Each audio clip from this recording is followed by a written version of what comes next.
Señores, nos reencontramos esta mañana con el asesor inmobiliario Julio Villamide, alguien que muchas veces nos ha acompañado, y tenemos la idea que nos ilustre en esta jornada a propósito de qué está pasando con el mercado inmobiliario aquí en nuestro país, cuáles son las perspectivas inmediatas, cómo ha afectado el año electoral, cuál es la tendencia del mercado, ¿verdad? En estos momentos. Todas esas respuestas todas esas preguntas, mejor dicho, son de fácil respuesta para alguien que conoce tanto el mercado como Julio Villamide. ¿Qué tal, Julio? Bienvenido. Gracias por la invitación. Bien, muy bien, gracias. Primera descripción que harías relacionado al ambiente inmobiliario aquí en el Uruguay, si te preguntaran específicamente a alguien que viene del exterior. ¿Cómo está Uruguay en materia inmobiliaria? Y digamos que es un mercado estable, es un mercado previsible, es un mercado que tiene hoy un horizonte despejado a 10, 20 años vista, en donde los márgenes para la inversión especulativa se han disminuido y estamos pasando más a un modelo de negocios mucho más orientado al usuario final. Fundamentalmente a través de la ley de promoción de vivienda de interés social. Uh-huh. No a la inversión por sí misma. La inversión se ha dado porque se ha dado de manera silenciosa. Mira, un ejemplo. Entre 2008 y 2014, en apenas 6 años, nosotros estimamos que se incorporaron 85.000 viviendas más al mercado de alquileres en todo el país. 85.000, son muchas. Son muchas, 55.000 en el interior, 30.000 en Montevideo. A un valor promedio de $70.000, que no es ningún disparate, son 6.000 millones de dólares de inversión. O sea, privados, en silencio, compraron, avanzaron, o construyeron 6.000 millones de dólares de viviendas para alquilar. Eran circunstancias muy especiales. 2008 tuvimos la crisis del Lehman Brothers, muchos uruguayos que tenían su plata en bancos norteamericanos se la trajeron de vuelta al país. Muchos argentinos sacaban su dinero de Argentina y lo colocaban en Uruguay. El mercado de arrendamientos uruguayo con libre contratación ofrecía seguridad, tasa de rentabilidad que estaba muy por encima de las que ofrecía cualquier colocación financiera. Es decir, en un contexto regional e internacional favorable, logramos captar 6.000 millones de dólares para el mercado de alquiler. ¿Qué significa eso? Que si no hubiera existido esa inversión silenciosa, esas 85.000 familias estarían pagando alquileres más altos o estarían en algunos casos en asentamientos, en viviendas informales, porque el Estado obviamente no tiene capacidad para hacer esa magnitud de inversiones en el sector público.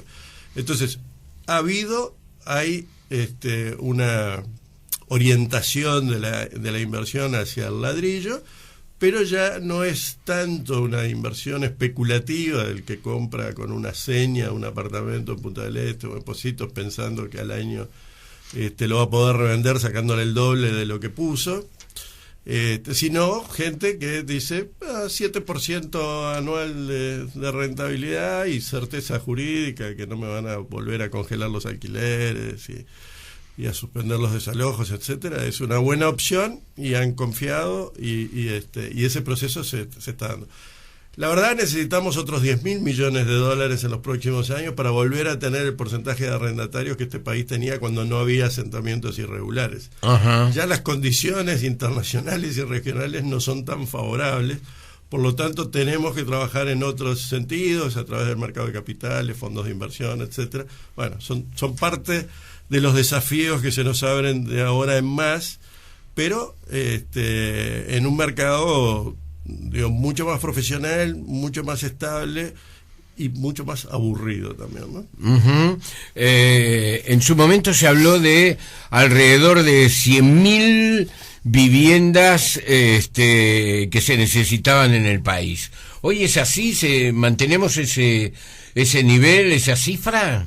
Mira, nosotros estamos calculando para la Cámara de la Construcción y para distintos actores privados, y también lo hemos hecho para el gobierno, una demanda en los próximos 20 años, una necesidad de construcción de vivienda nueva en los próximos 20 años de 500.000 viviendas. ¿500.000?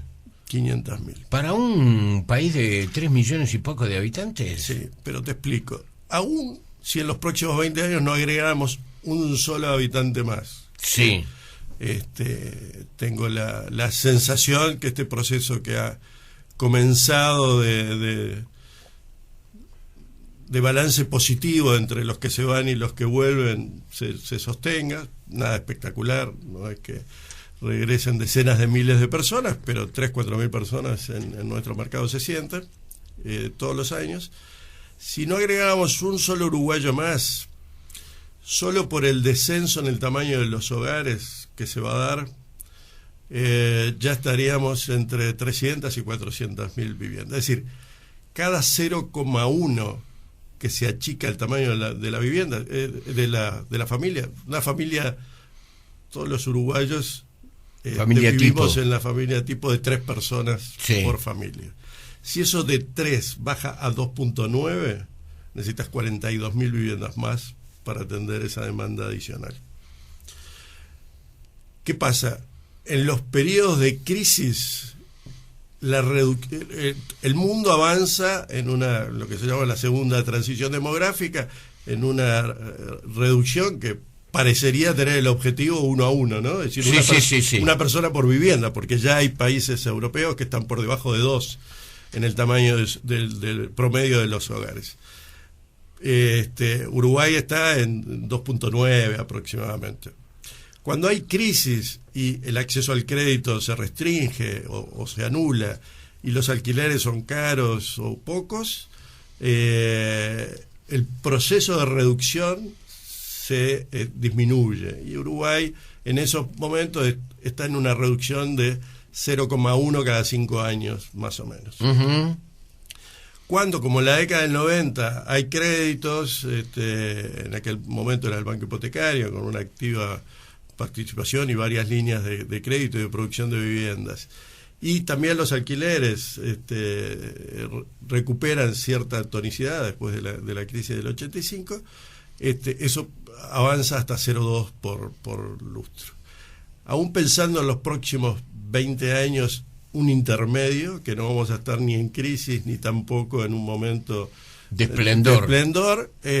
Ahí solo tenemos 392.000 viviendas para los próximos 20 años a ese ritmo, pero en realidad pudieran llegar a ser bastante más de 600.000 si efectivamente, como esperamos, el crédito se sigue expandiendo a tasa de 2 dígitos como lo está haciendo ahora, y sigue habiendo privados que inviertan en viviendas para alquilar, y por lo tanto la oferta de alquileres sea más abundante, y por lo tanto, sobre todo para los jóvenes, sea bastante más fácil salir a tomar una vivienda, ya sea comprándola o ya sea alquilándola en valores más razonables, etcétera.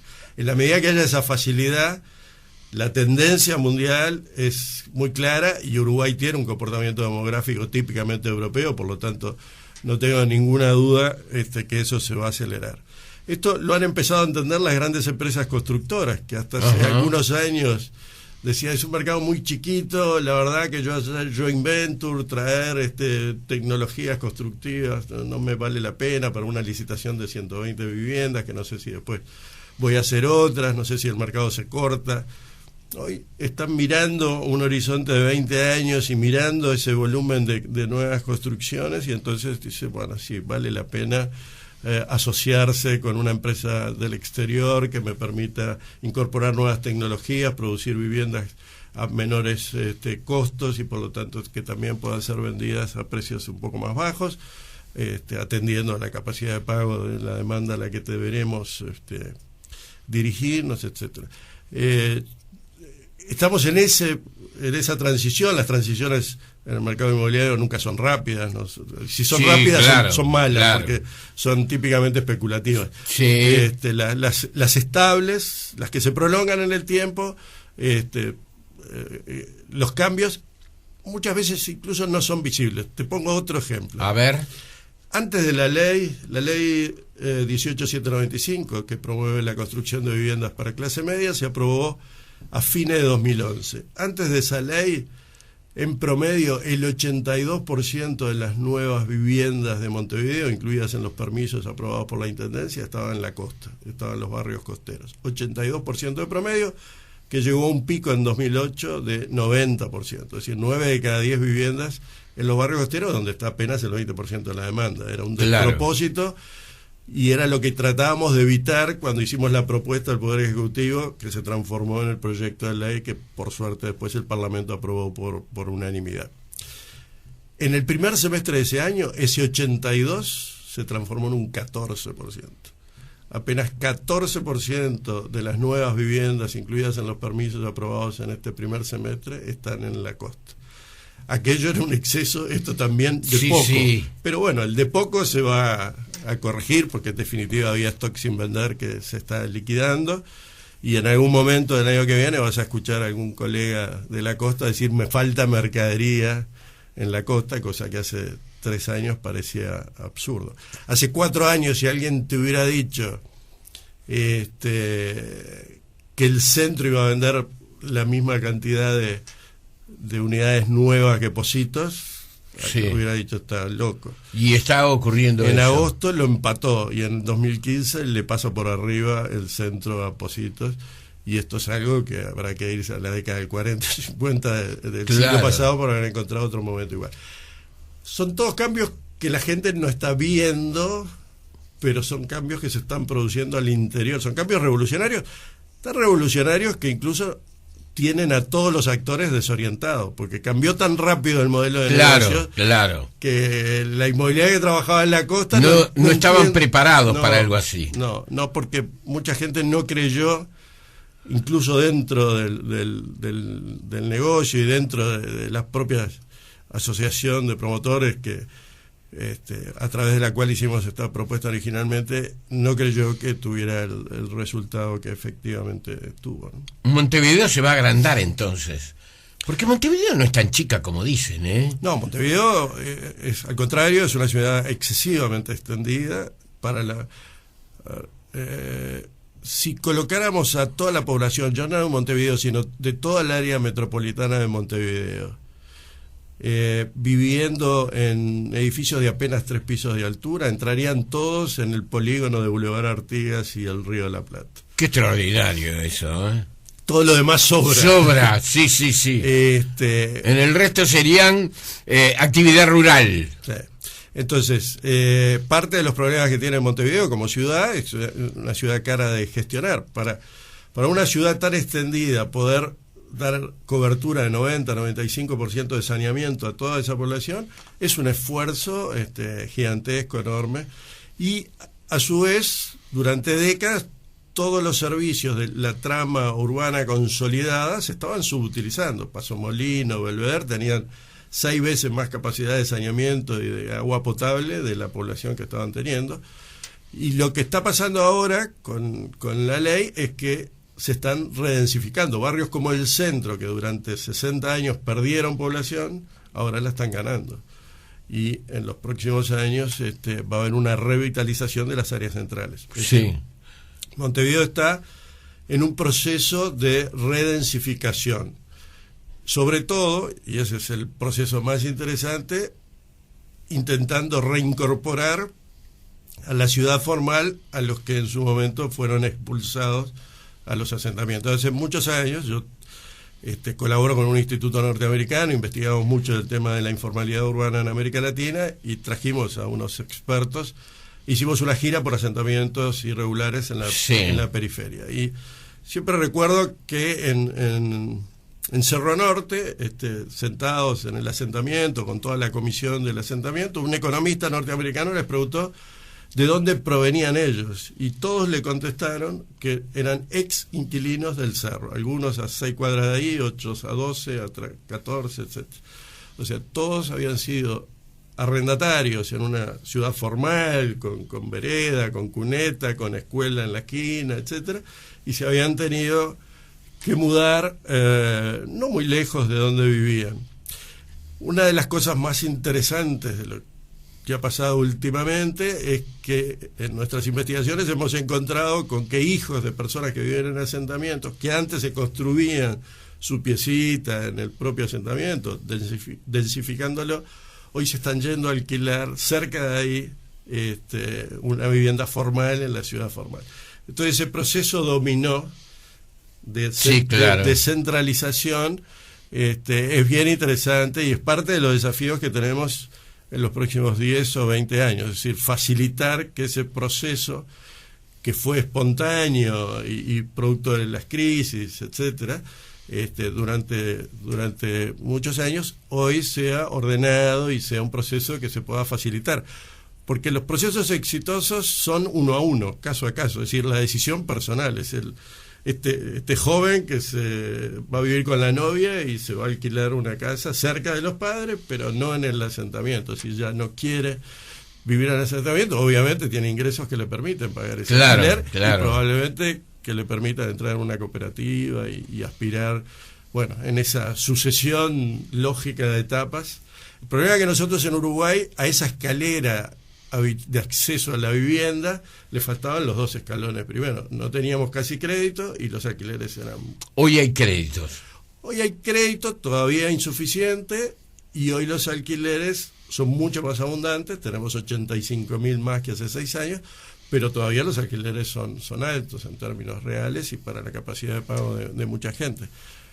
Pero en la medida que se siga con ese proceso, se va a facilitar el acceso y va a ser más normal, se va a desdramatizar, es decir, que las familias puedan optar en definitiva por alquilar o por comprar. Algunos sociedades muy ricas como la de Alemania, el 60 y pico % de sus familias son arrendatarias. Sí.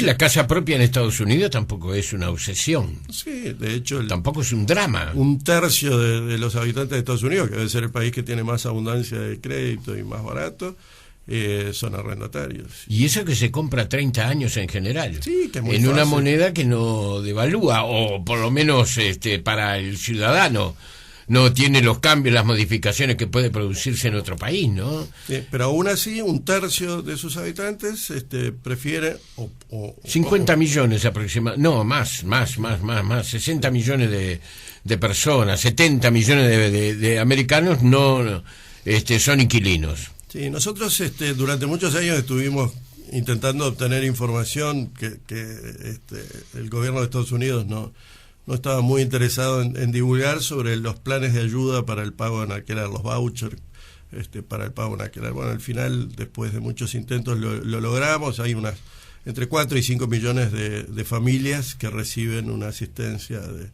del gobierno, de los estados, para el pago de los alquileres, una medida que también incluimos en las propuestas que hicimos de la asociación de promotores y que también ya están operativas en Uruguay. Qué extraordinario eso que me decías del centro, ¿no? Yo tengo amigos que viven en el centro y dicen, si te vas a vivir al centro, no te vas más del centro. Es decir, es el ideal para muchísimas cosas el centro de Montevideo. Un retorno al centro de Montevideo de mucha gente seguramente que va a generar también una serie de cambios, de modificaciones en la vida comercial, en la vida social, que el centro perdió en los últimos años, ¿no? En relación al pasado.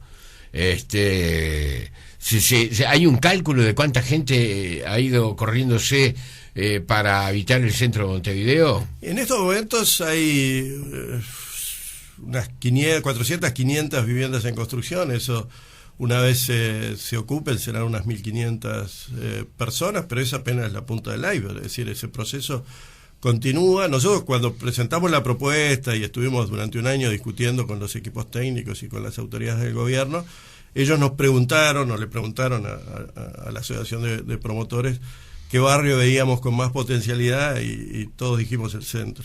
Y la verdad que sí, la respuesta del mercado ha sido esa. El centro tiene hoy la mitad de pobladores que tenía hace 100 años La mitad de pobladores. Y va a poder recuperar probablemente un 10 o un 20% para el próximo censo, y va a generar, como tú dices bien, toda una dinámica cultural y comercial, etcétera, porque no es lo mismo.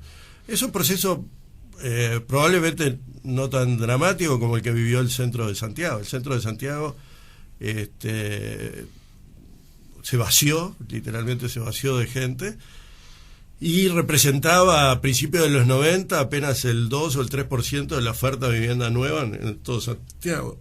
El gobierno hizo políticas muy activas, ayudando a los promotores a que construyeran. Es decir, hubo un ministro que nosotros trajimos en su momento aquí para dar charlas, que dijo, bueno, ok, ¿cuánto nos sale a la sociedad que la gente se vaya lejos, ¿no? En transporte, etcétera, etcétera. Bueno, le dio un número, $7.500 por familia es lo que cuesta. Ok, bueno, el gobierno deme los 7.500, yo se los doy a cada promotor que me construya una vivienda en el centro, que es donde la gente trabaja, estudia, etcétera.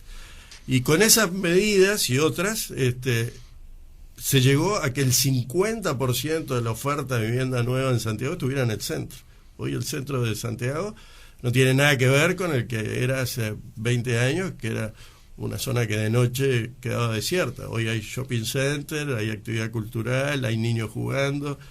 Y bueno, yo creo que el centro de Montevideo, el cambio no va a ser tan dramático, pero va a ser muy visible, porque basta subir por Ejido y ver la cantidad de edificios que se están construyendo solo en ese tramo entre la Rambla y Maldonado, sí. Canelones.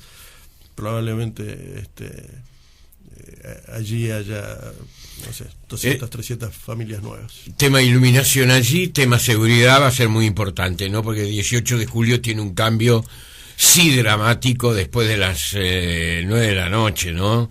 Es decir, es como entrar en otro mundo. Pasa en las grandes ciudades del mundo, es decir, en las principales avenidas, es como que la gente que le da vida durante el día se va y viene otro mundo, o submundo que aparece.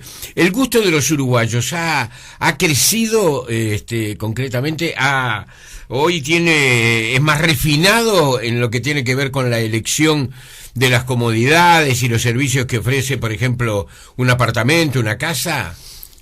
Yo creo que sigue priorizando las cosas que en estos últimos años priorizaba, sobre todo la demanda solvente, ¿no? El primer aspecto es la seguridad, es decir, que la seguridad del entorno y la seguridad del propio hábitat. Si yo vivo en un departamento, pero es un departamento inseguro, no tiene seguridad y 2x3 hay robos incluso dentro del edificio, no va a ser atractivo, porque la gente resigna la comodidad de vivir en una casa con un fondo, claro. Etcétera, buscando la seguridad. Si Montevideo no tuviera delincuencia, todos viviríamos en casas y la ciudad sería mucho más extendida, porque a nadie le gusta las asambleas con propietario y tener una fiesta encima, ni una señora que grita en el apartamento de al lado. Sí. Pero eso se resigna y se tolera, porque los departamentos brindan mayor nivel de seguridad. O sea que la seguridad es el aspecto clave. Y después la cercanía con el agua, ¿no? El montevideano sigue priorizando la costa y el agua como un factor diferenciador. Obviamente es... Ahora ya no queda más nada por ahí, No. Sobre la Rambla, terrenos edificables, no, prácticamente no. De hecho, uno de los últimos en los que nosotros trabajamos profesionalmente, con un grupo vasco, fue tirar abajo 20 apartamentos ahí en la Rambla de Punta Carreta para construir 24. Es decir, pero los 20 eran de la década del 50 y estos 24 tienen muy buen nivel, son departamentos de más de 300 metros cuadrados por planta. ¿Cuál es el precio de un apartamento de esa? Y mira, el penthouse se vendió en $3,5 millones. Sí,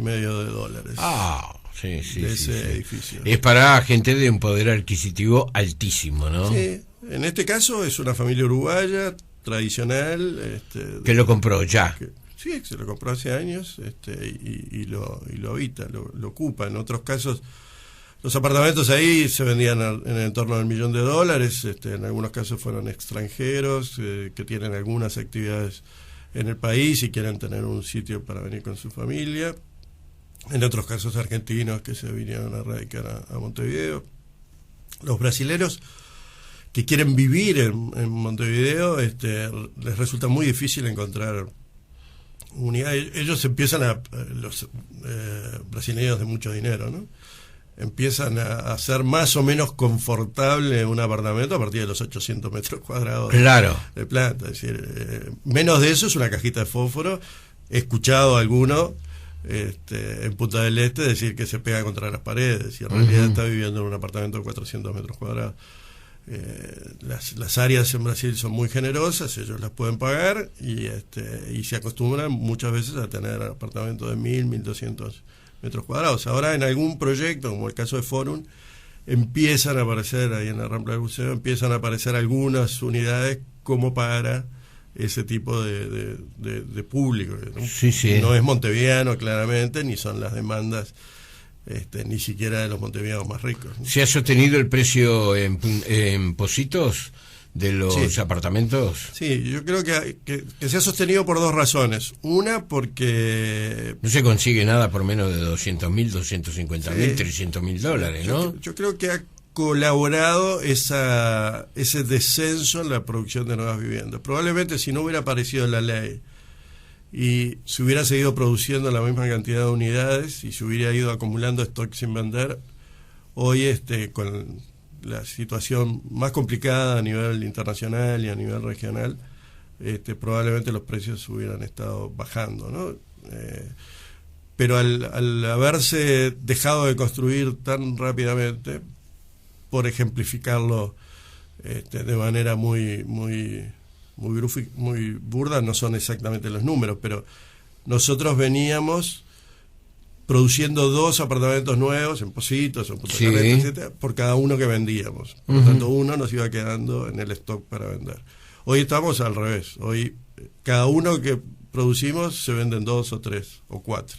Entonces ese stock que se fue acumulando se va a ir agotando y eso hace que los precios también se sostengan, y porque además no hay mucha cosa que hacer con el dinero. La gente que lo tiene como una inversión dice, yo lo vendo, ¿y para hacer qué? ¿Para colocarlo dónde? Claro. Es complicado porque lo que hoy en el mundo ofrece rentabilidad tiene un nivel de riesgo también muy alto, ¿no? Por distintas circunstancias políticas o volatilidades de las propias economías. Yo digo, bueno, invertir en Buenos Aires hoy puede ser un buen negocio, pero también puede ser que gane un kirchnerista. Sí. Y que la política sea más de lo mismo. Sí, hay cierta tendencia, uno escucha, ¿no?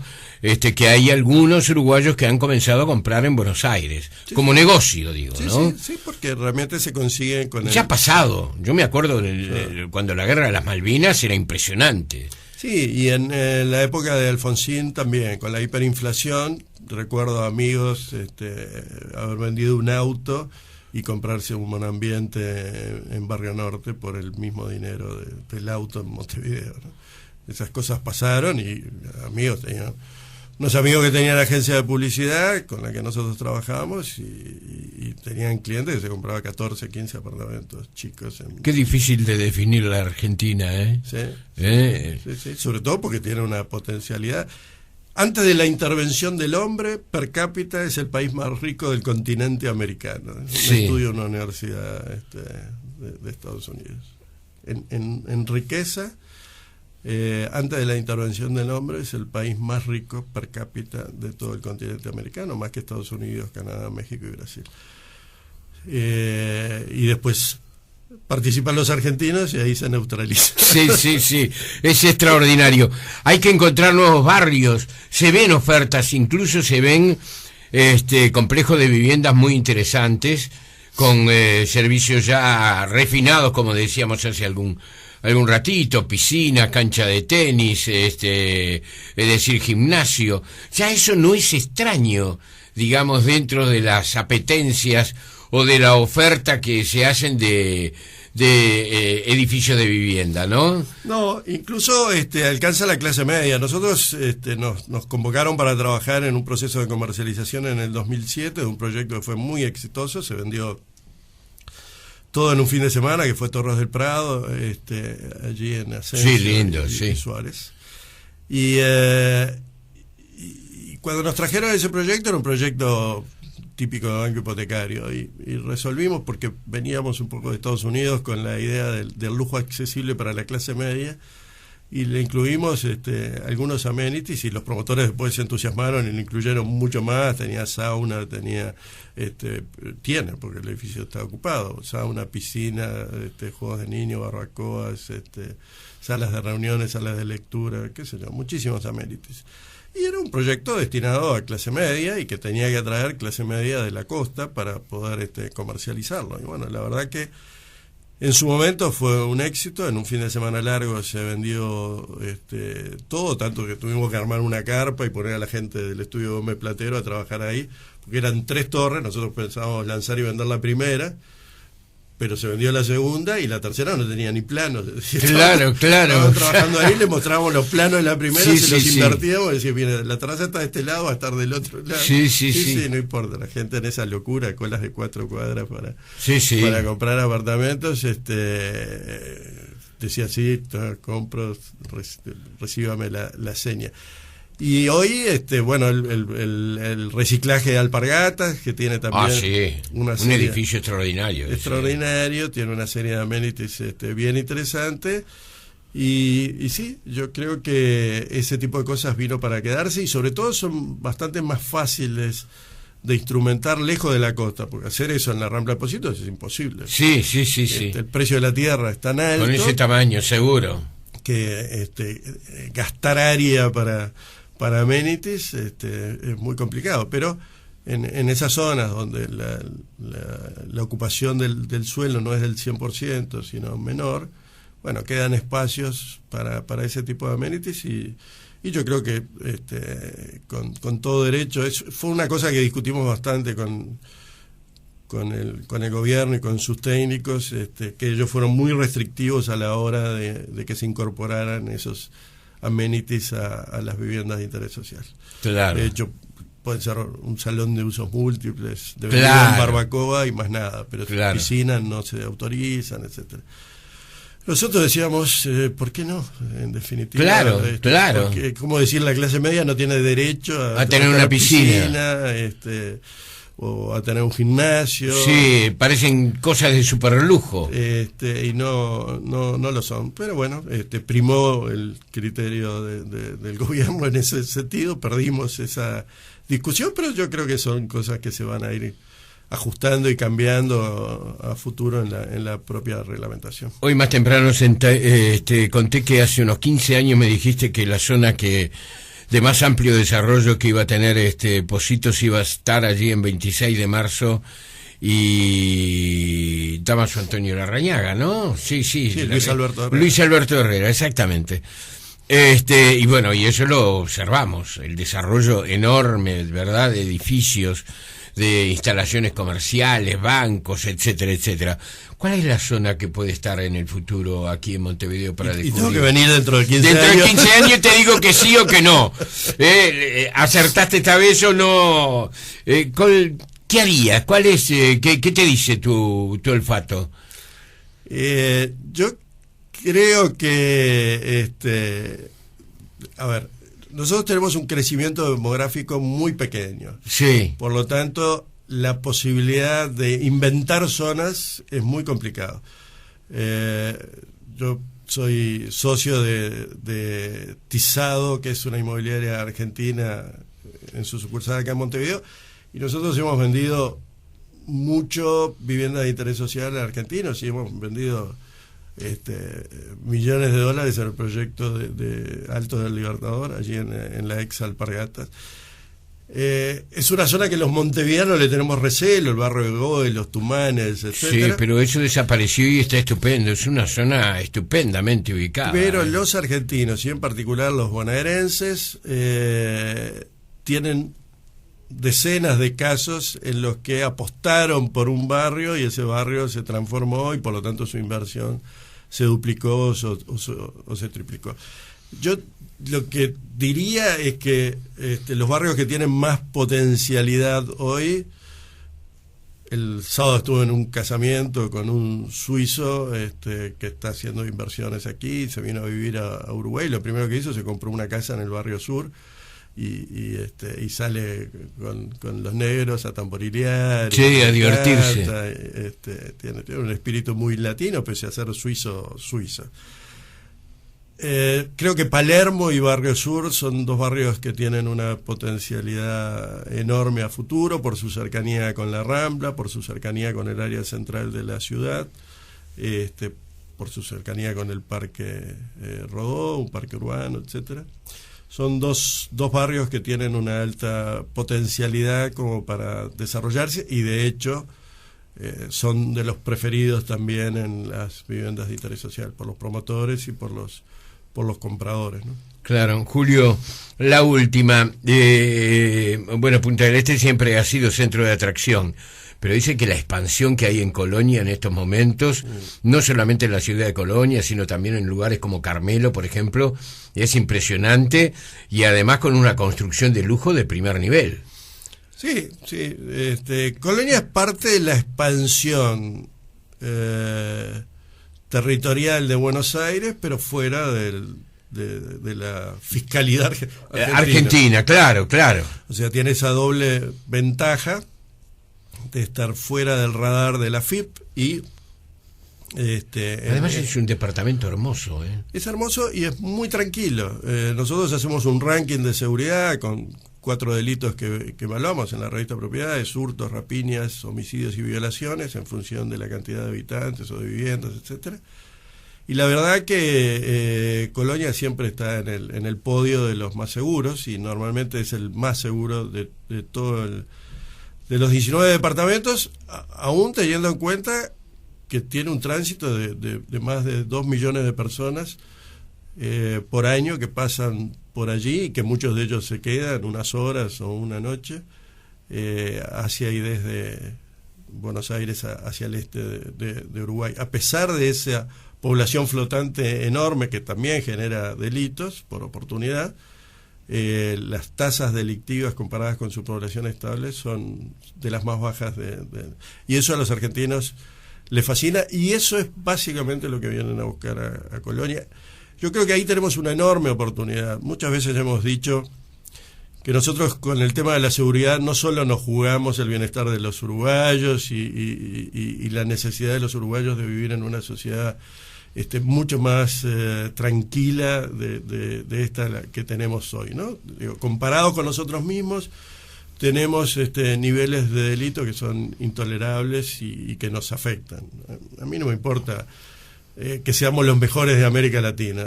Comparado con nosotros mismos, estamos mucho peor que hace 20 años o 25 años atrás, y eso es lo que importa. Ahora,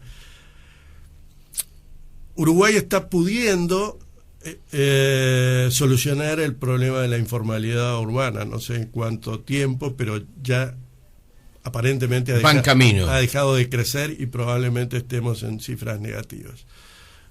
He asociado toda mi vida el delito que más complica, que es la rapiña, con la informalidad urbana, y esto, rapiña y narcotráfico con informalidad urbana van de la mano, no porque la gente que vive en asentamientos sea rapiñera, está entendido. Sino porque ese es el hábitat mejor para que este tipo de bandas medren y se instalen, etcétera, y los primeros castigados son los del entorno cercano, los trabajadores que se ven obligados a vivir en un asentamiento. Pero si Uruguay es exitoso en eso, y creo que hay bastante conciencia, yo interactúo con todos los equipos técnicos de todos los partidos, de que eso es posible y que se va. La ley esta 18.795 es una política de Estado, todos los partidos la apoyaron por unanimidad en diputados y en el Senado, y todos los partidos la apoyan en su permanencia.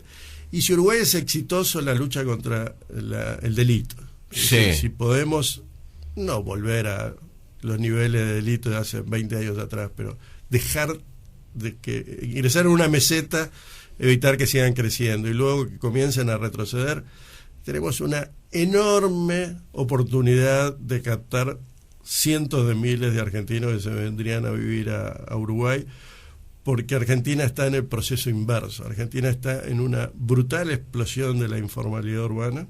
Las villas argentinas están creciendo a tasas en el Gran Buenos Aires a tasa del 12-13% anual, por lo tanto, es decir, cada pocos años se duplican.